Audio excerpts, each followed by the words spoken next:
Salut à tous, c'est ZS Trader pour l'école française Satoru Hosoda. Alors on va faire une première série de vidéos afin de comprendre les graphiques de Tetsei Hosoda.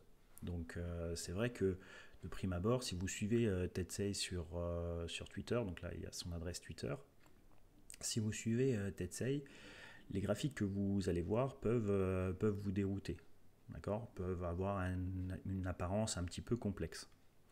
Et le but un petit peu de l'école, c'est également de vous faire comprendre et bénéficier des 35 années d'expérience de Tetsei sur l'utilisation de la méthode de la famille Hosoda. Donc, il faut pour vous comprendre ces graphiques. Pour comprendre ces graphiques, à l'intérieur, effectivement, il y a plusieurs concepts. Et on va essayer de faire pas à pas de décortiquer un petit peu tous les concepts qui sont à l'intérieur de ce graphique. Alors c'est vrai que sur la partie occidentale, on a plutôt tendance à juste regarder les lignes de l'Ichimoku comme des supports et des résistances, mais l'analyse des théories de Hosoda sont beaucoup plus profondes que ça. Et il suffit de voir ce graphique-là pour bien le comprendre. Mais profond ne veut pas dire plus complexe. Une fois que vous avez les clés de lecture, vous allez voir que ça va être plus simple. Et c'est un peu le but des vidéos que je vais partager sur cette série. Donc ce qu'on va essayer de regarder, le premier concept, c'est l'analyse du temps. D'accord ? Donc ici, vous voyez qu'il y a plein de dates qui apparaissent. Comment ces dates apparaissent par rapport à la vision de Tetsei, eh bien, on va essayer de l'expliquer avec un graphique théorique et ensuite on va venir ici.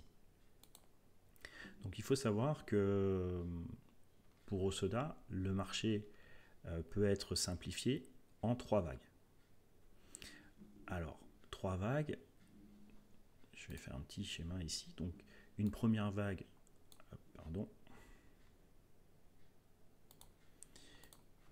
une première vague ici. Là, j'ai dessiné une figure d'impulsion haussière, donc première vague d'impulsion, une deuxième vague qui viendra toujours corriger la première vague d'impulsion, et ensuite une troisième vague qui sera aussi une vague d'impulsion et toujours dans le même sens que la première. D'accord ? Donc, tout marché peut être simplifié dans un mouvement de 3 vagues. On verra dans le détail un petit peu plus tard tous ces concepts autour de ce qu'on va appeler la théorie ondulatoire. Pour le moment, on va se concentrer que sur l'axe des temps. Sur l'axe des temps, il y a 3 symétries que l'on peut observer. Donc symétrie par rapport à la vague 2, la vague centrale. D'accord ? Donc la vague 2 est la vague centrale de ce mouvement ABCD. Donc l'idée directrice, c'est qu'on va essayer de trouver une symétrie temporelle par rapport au point B ou au point C. C'est-à-dire qu'on peut avoir AB égale BD, donc le temps de AB, ici, égale au temps de BD. Donc, BD, c'est point d'interrogation, on ne sait pas jusqu'où il peut se terminer. Et l'objectif, c'est de nourrir notre réflexion par rapport à la date où pourrait apparaître le point D. Donc ici, en fait, on a fait quoi? On a pris le temps de AB, qu'on a reporté depuis le point B. Et on obtient une date. Ensuite, il y a la symétrie qui dit que AB est égal à CD. Donc, le temps de AB, je reporte à partir du point C. Donc, ici, je vais avoir la symétrie AB égale CD. Et il y a un troisième axe de symétrie temporelle qui est AC égale CD. Donc AC, la totalité de la vague 1 et 2, donc de A à C, que je reporte à partir de C. Je vais avoir une troisième date. Donc c'est ces dates-là que l'on va retrouver sur les graphiques de Tetsei. Donc on va essayer maintenant de repasser sur le graphique avec ce concept-là, donc les symétries AB égale BD, AB égale CD, AC égale CD. D'accord ? Et on va essayer de déterminer ça sur les graphiques. Alors, première chose, vous avez compris qu'il faut déterminer la vague centrale. Donc, pour déterminer la vague centrale, DataSide note la date du point B et la date du point C. D'accord? Donc ici, on a un point B le 13 juillet et un point C le 19 juillet. Entre le point haut qui est ici et le point bas qui est là. Donc si je devais dessiner la vague centrale, ce serait celle-là. D'accord? À partir de là, on va donc tracer tous les points A potentiels dans le sens passé et on va regarder la symétrie dans le futur. Donc ici, on a différents points A qui est je vais revenir là. Donc on a différents points A. On a un point A le 16 juin, d'accord. On a un point A potentiel, donc c'est à chaque fois un creux potentiel, le 3 juin, un creux le 19 mai et un creux le 12 mai.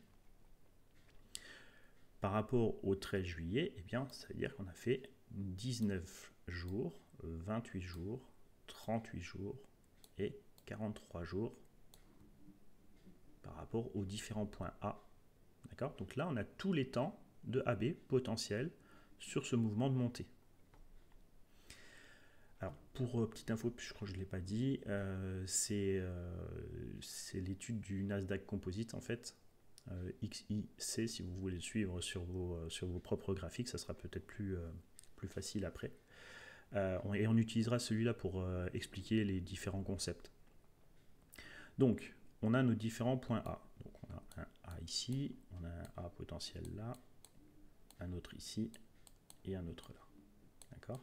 Et donc, on va regarder la symétrie temporelle, d'accord, dans le futur. Donc, c'est le trait noir que j'ai représenté en bleu ici. Donc, les dates du 19 étant passées, donc on a vu que c'est 18 jours. Donc là, il a juste noté 18 par rapport à 19. C'est le point haut réel qui a été fait. Donc, on s'attendait à avoir un point haut au 19e jour. Ici, on a fait au 18e jour. 28, c'est le point bas qui va se retrouver. Donc, le 28 que vous revoyez ici, d'accord, c'est le point bas si vous comptez à partir d'ici. 1, 2, 3, 4, 5, 6, 7, 8, 9, 10, 11, 12, 13, 14, 15, 16, 17, 18, 19, 20, 21, 22, 23, 24, 25, 26, 27, 28. D'accord? Donc c'est bien le 28e jour ici qui a été marqué le point bas. Et il nous reste le 38 ici qui sera à la date du 2 septembre et le 43 qui sera à la date du 10 septembre. D'accord? Donc voilà sur le premier axe des symétries. Donc là, ce qu'on a dessiné, c'est les symétries AB égale BD. D'accord? Ensuite, on a les symétries par rapport, donc la symétrie qu'on doit observer après, je vais la mettre dans une autre couleur, la symétrie AB égale CD. C'est les symétries du temps de AB qu'on va reporter à partir du point C. Donc le point C est le 19 juillet. Pardon. D'accord? Donc le 19 juillet, eh bien, on va retrouver nos fameuses dates, le 28, d'accord, le 38 ici. Donc le 38 par rapport au point C sera le 9 septembre. Donc ensuite, les autres points.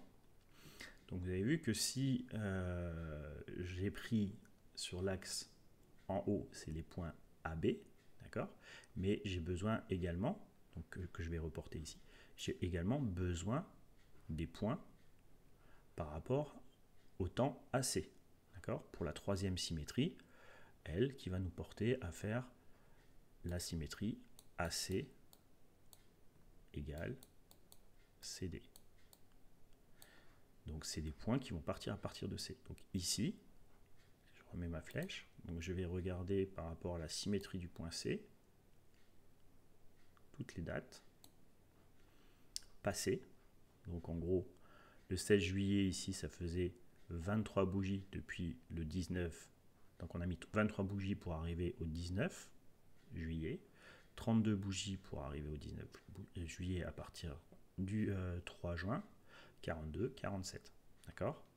Donc, et ça, on va les reporter à partir du point C dans le futur.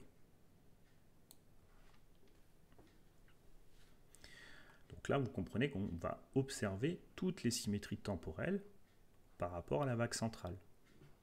Donc, on va retrouver nos chiffres 32, 42, 47 qui vont s'aligner par rapport.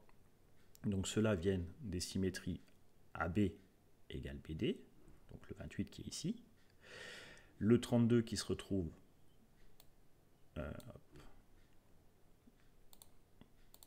le 32 qui est ici va se retrouver ici, d'accord?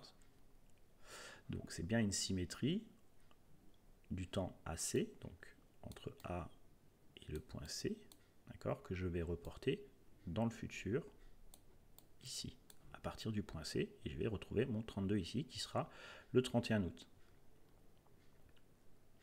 D'accord, donc ça c'est une publication qu'avait fait Tetsei le 30 août, hein, donc voilà.